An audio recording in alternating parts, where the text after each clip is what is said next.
Mi nombre es Jorge Rodríguez, mitad de Perú. Mi tengo aquí 29 años en Bonaire.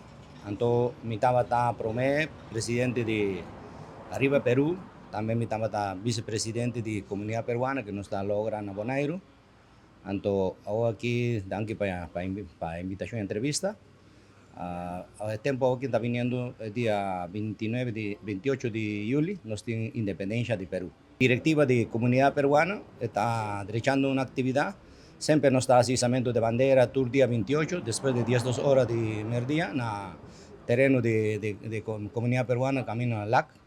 Entonces, después también tiene fiesta el día promedio de 1 de agosto, tem uma fiesta também de música de Peru, também de comida também, tu gente anda invitar para vai dia Sabra promedio de agosto, na terreno de comunidade peruana.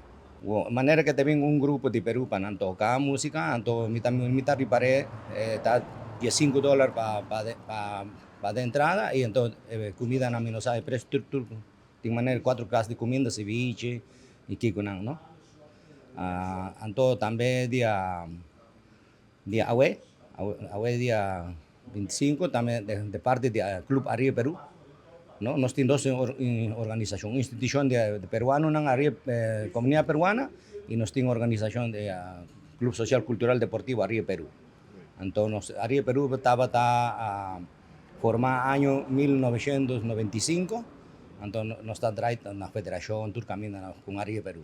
Pero a mí no está dirigiendo aquí, entonces, pero pues todo no está invitado para Nambay, hay sí comida y también cerveza, un juega de tres teams, ¿no? 50 plus, veterano y senior. Día 1 de agosto, ¿cuánto hora de actividad tuvo lugar? Hay nanta programa da comenzar, me pienso que está de 5 horas, un cosa. Entonces, ahora que tengo contacto con directiva, por día 28, si no está topa, entonces nos está por dar más información de tu canto de fiesta de promedio.